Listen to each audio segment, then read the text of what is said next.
All right. So this is a cool interview. He doesn't know this, but you were actually one of the reasons I started doing these YouTube interviews Oh, because I wanted to know more about some of the authors I've been reading lately. And your book popped up.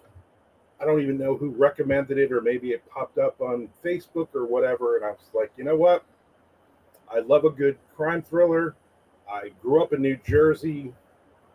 Brooklyn's right across the bridge there. So let's check this out. And absolutely loved your book, Saint of the Narrow Street. And obviously you're a Brooklyn guy. And obviously, I started reading. I start reading your book, and like one of the first things that literally I said out loud, I was just like, "Holy crap! How cool is that?" And my wife's like, "What are you doing?"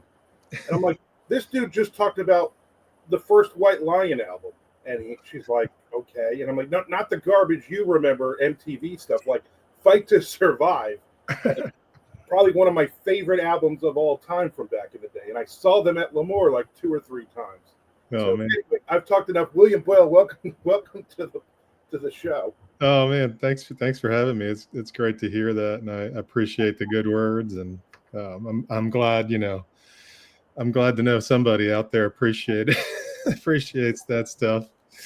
Yeah, it was funny because I immediately a guy who I co-write books with, Tom Duffy, who grew up in New York. I said, "You got to read this book. If nothing else, read it for the bands that he's mentioning. Read it for 1986 Brooklyn. You know, they're going to Lemoore in the beginning." I said, "That's," and he's like, "Oh yeah, I'm going to read it." And he's like, "I loved it, and I like that part too." So that was kind of funny. And I interviewed Gabriella Steitler not too long ago. Oh Her, yeah. and we actually talk about your book because I turned her onto it. Oh cool. Yeah, she sent me a message not too long ago. That I didn't know that. That's cool. Yeah. Thank you. Oh, very cool. So, where did that book really all start for you? Where did that come from? It actually started with well, I should I should give you a little background on that stuff, I guess, because I'm 46, and I was really all the bands I talk about in this book, I was really into in the when I was kind of coming of age in the late 80s. Mhm. But my tastes, like a lot of people my exact age, I think my tastes really shifted with Nirvana when that kind of when I Right. was 12, 13, when Nevermind came out, and I kind of went down that road a little bit more and away from a lot of the metal I'd been listening to and stuff like that. But I always I grew up with the myth of Lemoore, which I've always heard as in my neighborhood as Lemore's. And I actually never went there. I was never there. Like, I think the time that I would have wanted to go there, I was too young. Yeah. And then by the time it was still around, I think in the 90s, but it was in the kind of mid 90s, but it was Yeah. past its prime, let's say. And so I never went there. I knew people who had gone there who were older than me. And and I've of course I've spent a lot of time watching video where I'm just like, what the fuck, like Metallica and Guns N' Roses played in my neighborhood when in the 80s. It's just crazy.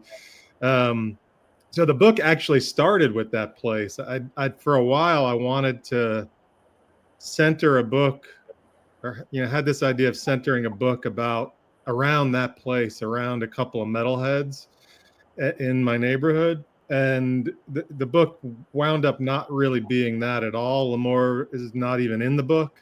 It's not beyond being mentioned. It's Right. not a place that they go. In earlier drafts of the book, there were a scene or two set there. But the book actually started with just an image of these two guys, Chooch and Sav, at this club, and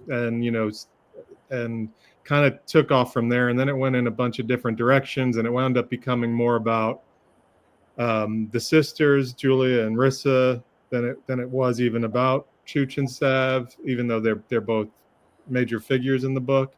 And yeah, I mean, that was where it started, and it also, my initial idea for the book was that it was going to take place on one night in the summer of 1986. Part of that night would have been at Lemoore, and then that changed obviously because the book is set across 18 years, and kind of in these we drop into these 4 different compressed time periods in 86, 91, 98, and 2004. So it's funny as a writer how that initial idea, the kernel of it is there, but it's Yeah. a drastically different story from what you started on. Yeah, absolutely. But I had, coming back to the music for a second, like I had a lot of fun, just mostly through Chooch, thinking about, what he would have been listening to, what he would have been drawn to. And of course, White Lion, beyond actually, the fact that I really liked that first album, um, the Italian connection, the New York connection, like just a lot of stuff kind of, made it connect to this character. And so I had a lot of fun thinking about that. And then also thinking about later on in the book as Fab grows up, thinking about him kind of trying to latch on to his father's taste and kind of, um, having some sort of nostalgia for these bands that he kind of missed or hadn't been around for. Yeah, I'm lucky because I'm 55, so I got to go. Still in high school, I got to go to Lemoore. I got to go to the Limelight. I got to go to CBGB. Yeah. To go all these places that my parents would have killed me if they knew I was going to.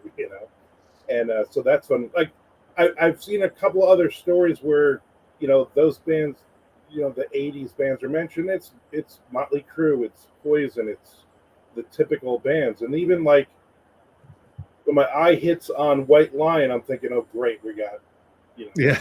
TV White Lion, and I'm like, oh, we'll fight to survive. Hold on, and that like for me that was a really cool thing. I'm like, because it put me into that book. You know what I mean? Yeah.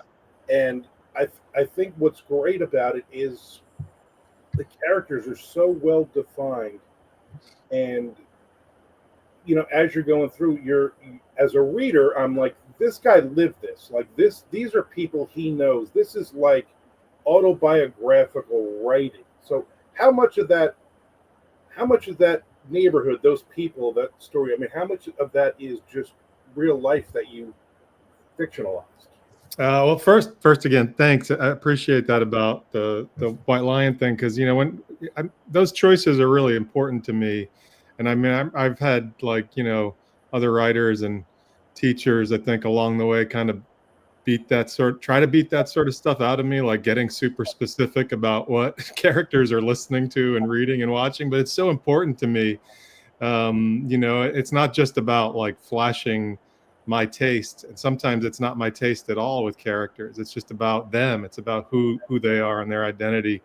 As for the autobiographical stuff, I mean, I think I'm always writing about my neighborhood, my block. This book is set. Saint of the Narrow Street is a fictional name for my block.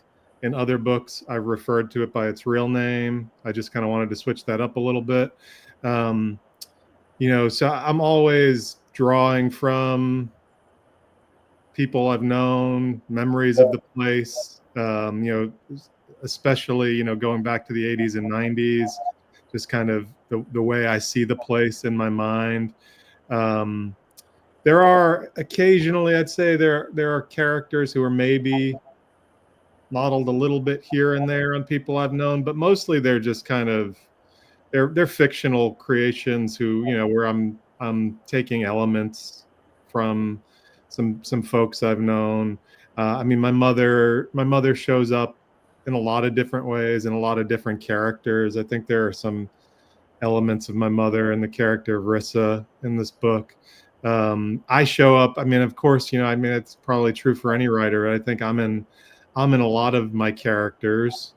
Obviously, a lot of the younger characters, it's really easy for me to, like, even Fab in this book, it's kind of really easy for me to access what it was to be 18 years old and kind of disillusioned, and and searching for something.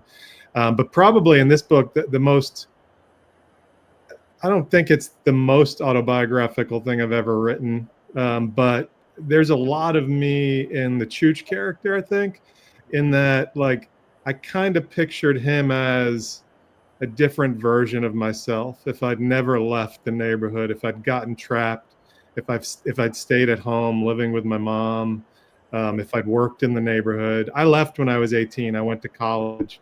I lived upstate New York for a while. I've lived in Texas. I live now in the deep South in Mississippi. I've lived here for 15 years. So I've been around a lot of other places. And I think with Chooch, I was just kind of imagining this other version of myself if I kind of gotten stuck and was full of this kind of yearning for some other life. So he's not me at all, and I'm not him, but there are elements of a kind of imaginary version of myself, I'd say, in him. Right. So are you, you grow up in Brooklyn, so are a lot of your stories still set in the old neighborhood, or do you try to? Because for me, I grew up in New Jersey, but I've been in Florida for almost 25 years. So New Jersey stuff and Jacksonville, Florida, those are my two main settings. So do you look at it like that, or you just try to like? I mean, this is my 8th book. Pretty much everything I've written has been set in my neighborhood, or in as in this book. Sometimes I go upstate New York a little bit. This book goes to Jersey for a second too.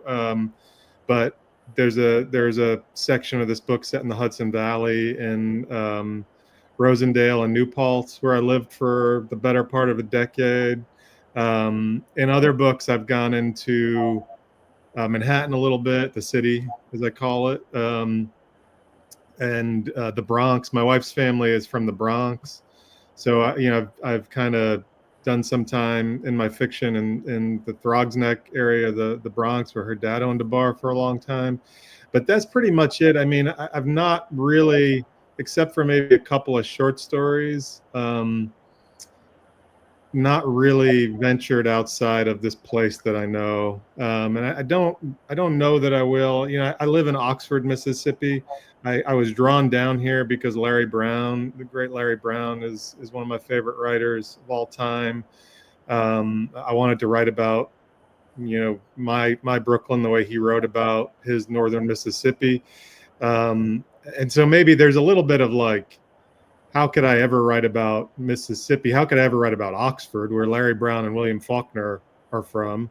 Why would I ever write about this place? So I don't see myself doing it in any way, unless I found some kind of backdoor, like My Cousin Vinny type way into a New Yorker in the South sort of thing.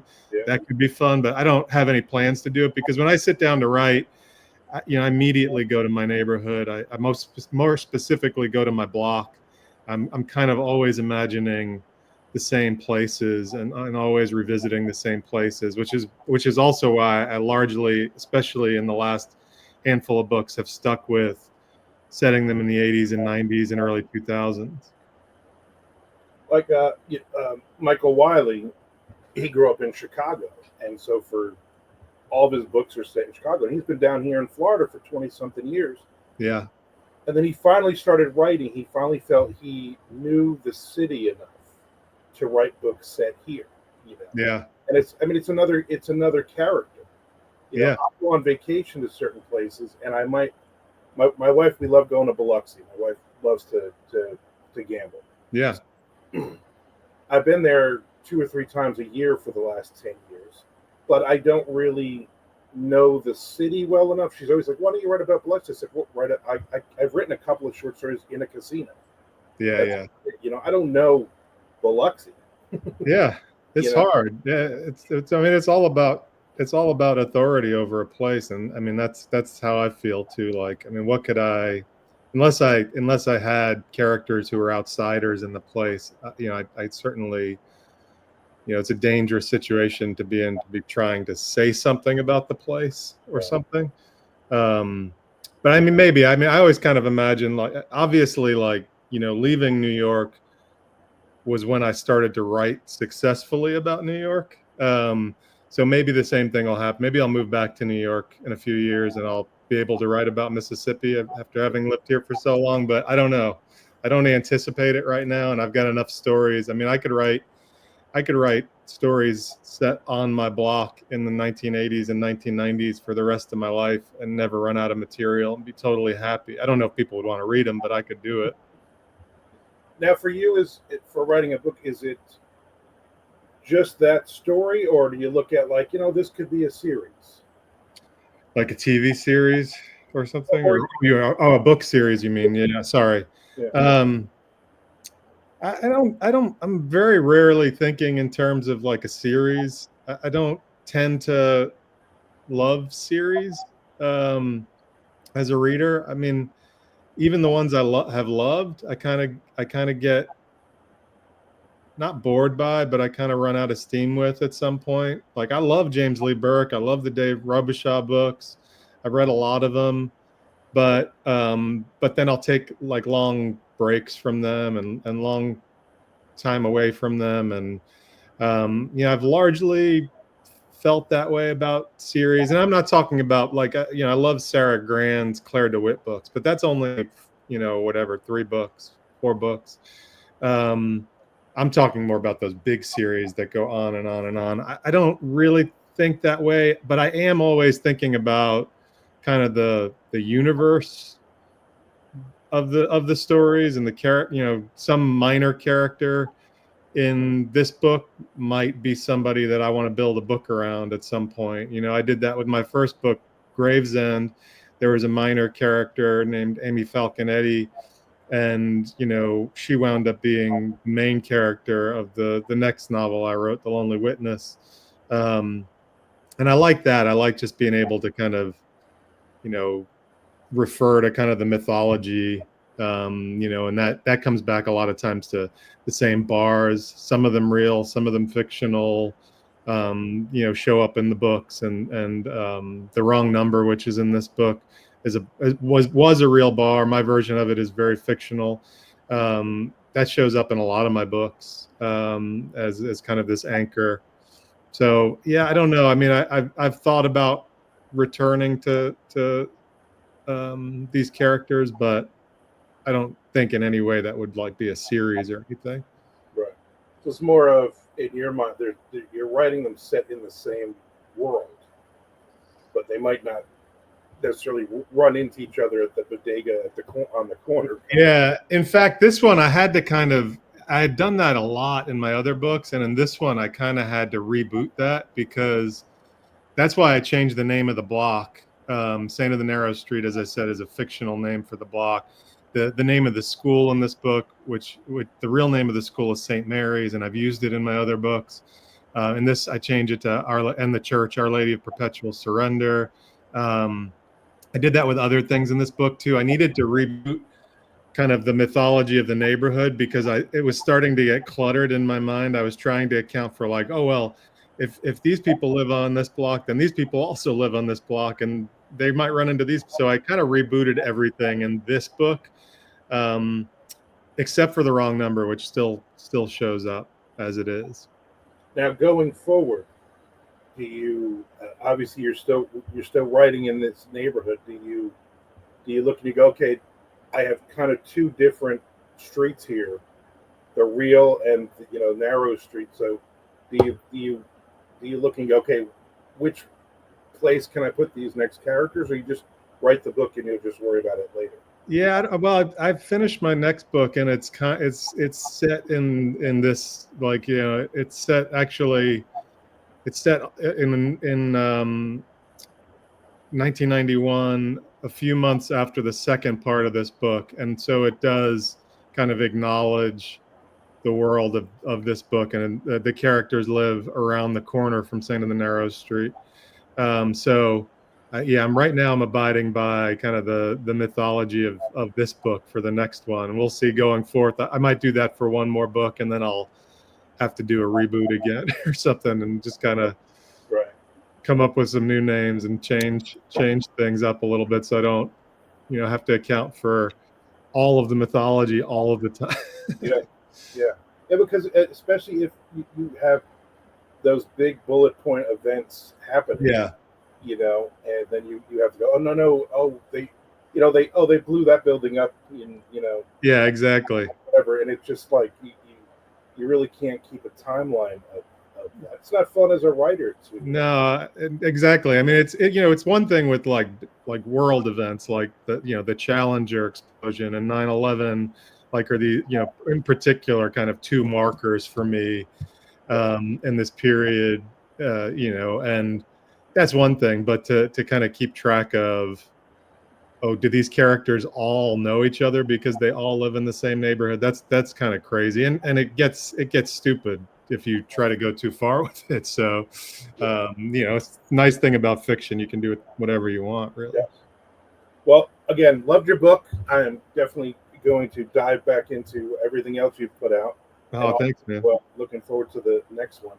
So, last couple questions. Yeah.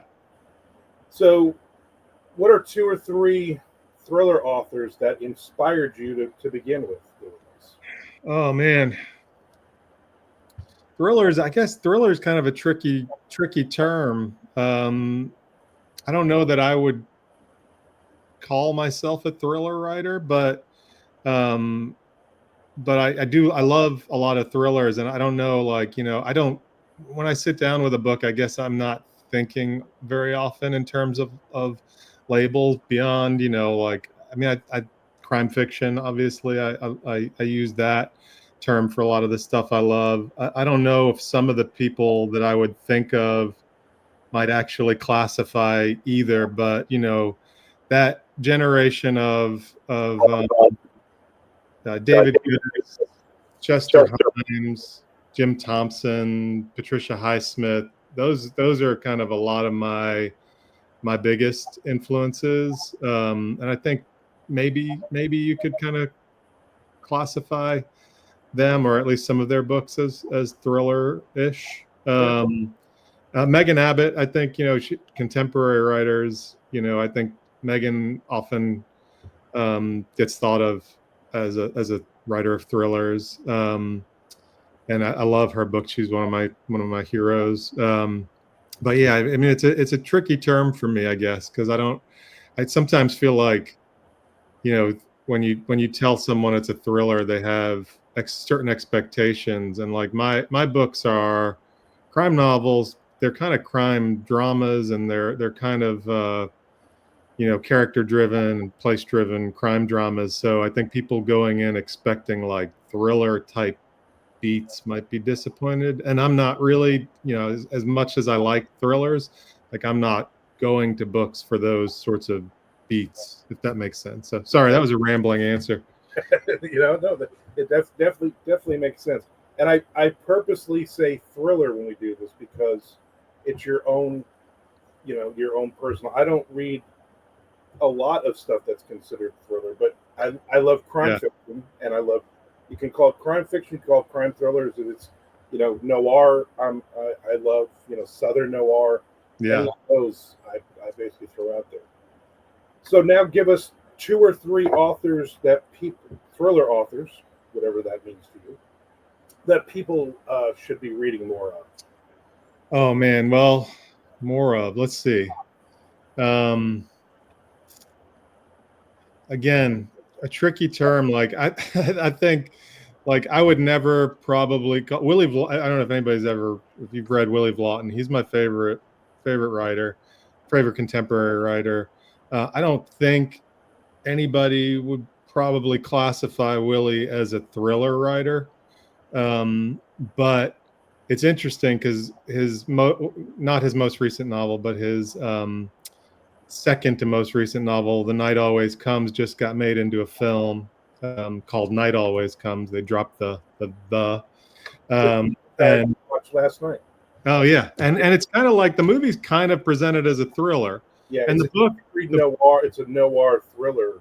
Yeah, and the book, out of all of his books, that it feels the most like that. And Willie's really influenced by a lot of the same writers I love from that old school, like Charles Willeford and Jim Thompson and stuff. So you do get that element. His books are much different, and most of his other books, I'd say, don't even come close to being, something you'd classify as a thriller. But The Night Always Comes feels that way to me, and it's on my mind because of the movie. And the movie's not bad. It's pretty good, but it's not anywhere near as good as the book. And I hope people will, part of the reason I want to bring it up here is because I hope more people, read the book. I mean, I hope people watch the movie too, but I really hope people seek out the book. And then I don't know what else. I read a book that's coming out in December by a writer named Michael Cardos, who I really like, called Fun City Heist. And actually, I bring it up because it's a Jersey novel. And it's really, really good. And it is. I mean, I would classify that one as a thriller. It's kind of my kind of thriller too. It's just about like this band that gets back together and decides to try to pull a heist on this amusement park on the Jersey Shore, and it's like just about a bunch of kind of losers, and it's funny, and it's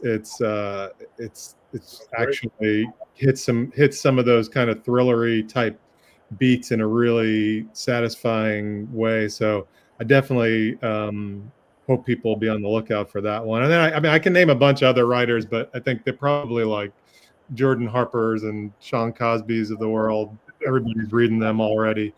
And everybody's mentioned them. Yeah, and Megan, Sarah Grant, who I mentioned earlier, is another writer I really love, and I think some of her stuff, she toes the line genre-wise in really interesting ways between kind of crime fiction, thriller stuff, horror sometimes, so she's a writer that I always kind of point people in the direction of. I'll be at VoucherCon again this year. Oh, nice. Jordan Harper will be there, and I'm looking forward to actually meeting him. A couple other people are like, oh, I know. I'm like, good, you have to introduce me. Yeah, I'll be there too, so I'll see you there. I'll definitely be able to. Are you on any panels? I am, yeah. Sometime on Saturday morning. I think I got a Wednesday. I think I'm moderating a Wednesday afternoon. Oh, wow. Okay. I'm not getting there till Friday, I don't think. I'm coming down with. A lot of people are getting there early. I went last year to Nashville and loved it. And so this year I was like, we got to go. And my wife's favorite author, Alan Eskins, is going to be there. So oh, nice. Cool. She's very excited for that. Well, thank you for coming on. I guess hopefully I will see you in New Orleans. Yeah, man, I'll see you down there. Thanks for having me. I really appreciate it, and appreciate the good words about the book, and glad you liked the White Lion and L'Amour stuff. I actually listened to that Fight to Survive album yesterday while I was writing. Nice. I got to put this on. I put my Overkill shirt on this morning. I got to represent the old days, right? Nice. Yeah, I used to have so many of those like great band T-shirts, and I had all those albums on cassette, and sometime in the 90s I got rid of them all. Yeah, when I moved down here in 2001, I got rid of all that. I got rid of everything. I was like, I can't bring all this stuff from New Jersey all the way down to Florida. Yeah. But now my wife laughs because she's like, you keep rebuying all these shirts, and I'm like, yeah, because now they come in 4X and I can buy them, so I'm getting Overkill and Iron Maiden, Number of the Beast, and Judas Priest, Screaming for Vengeance. She's like, what? I'm like, these are all the shirts I had or wished I had. Yeah. 15 years old, Yeah, absolutely. All right, man. It's great hanging out with you. Yeah, thanks. It was great talking to you, man. I appreciate it.